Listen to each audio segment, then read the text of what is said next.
Kali ini adalah sebuah kasus yang masih sangat awal, di mana bayi mengalami kelainan tidak terbentuknya tempurung batok kepala sejak masih masa embrio. Di sini kita melihat seolah-olah kepala bayi tidak ada yang bulat, jadi seperti memakai topi seperti ini. Ini adalah jaringan otak yang keluar dari rongga kepalanya, jadi tidak ada penutupnya. Istilahnya cranial fold-nya tidak ada, jadi tempurung kepala sama sekali tidak terbentuk. Terlihat bagian ketubannya juga lebih keruh dibandingkan selaput keluarnya. Kenapa? Karena ya jaringan otak yang sudah rusak ini bercampur dengan air ketuban, jadi mungkin warna air ketubannya sudah kemerahan seperti darah. Janin tetap hidup, jadi sekalipun nanti otak rusak, artinya fungsi susunan saraf pusatnya sudah tidak ada lagi, tapi kondisinya adalah bayi ini tetap hidup karena masih ada fungsi dari susunan saraf di vertebra spinal. Hanya ya semua fungsi luhur, semua fungsi motorik dan segalanya itu semuanya tidak berfungsi. Suatu kondisi yang letal, jadi tidak mungkin untuk suatu kompatibel kehidupan.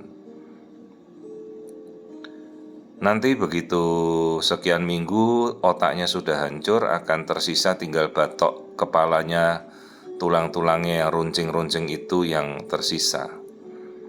Jadi ini suatu kondisi yang justru membahayakan ibu, karena apabila bayi ini keluar bisa persalinan normal, bahaya sekali di jalan lahir ibunya karena bisa merobek vagina dan rahim. Karena itu kasus seperti ini harus dikenal sejak awal. Kadang ada kasus yang kita terkejut begitu tahu pada kehamilan yang sudah lanjut trimester ketiga baru diketahui bayinya tanpa tempurung kepala, kemungkinan lahir di daerah, di pedalaman yang tidak ada fasilitas. Terkejut pula kemudian terjadi perdarahan. Kenapa? Karena jalan lahir ibunya robek akibat terkoyak oleh tulang-tulang kepala dari bayi yang batok kepalanya ini tidak terbentuk. Jadi ini adalah suatu kasus yang kita namakan anencefali. Pasti sudah pada sering kita temukan membaca defisiensi dari pembentukan asam folat yang sangat penting untuk proses penutupan, mempercepat proses penutupan dari kepala bayi di masa embrio, dan juga penyempurnaan dari sumsum tulang belakang vertebranya. Kondisi ini tidak memungkinkan untuk bisa hidup, dan pada kehamilan selanjutnya ibunya mesti benar-benar melakukan pemeriksaan sejak awal, persiapan sebelum kehamilan, paling tidak dengan mengkonsumsi asam folat dosis tinggi, jauh sebelum dia merencanakan kehamilan berikutnya.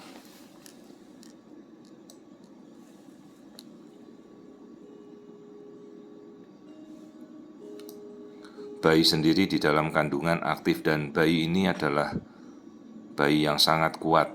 Meskipun dia tidak mempunyai susunan saraf pusat lagi, tetapi pengaruh dari susunan saraf tepi seperti vertebra, tulang belakang itu masih menghasilkan fungsi motorik.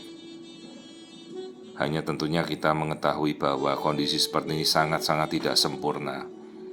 Kondisi akrania bayi tanpa tempurung kepala jelas tidak memungkinkan suatu kasus kompatibel untuk suatu kehidupan.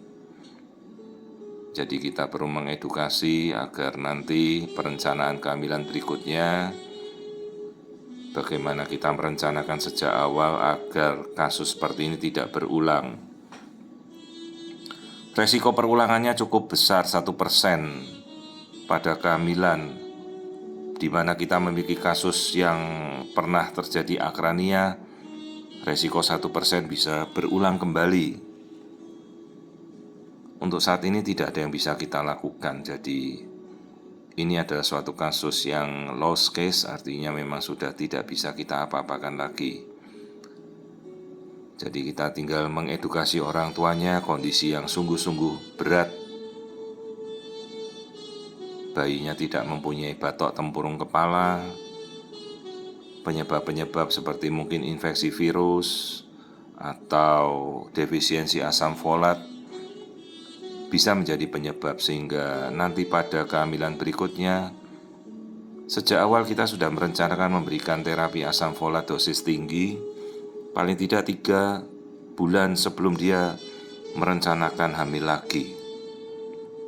Jadi ini adalah suatu kasus yang kita namakan akrania atau bayi tanpa tempurung kepala.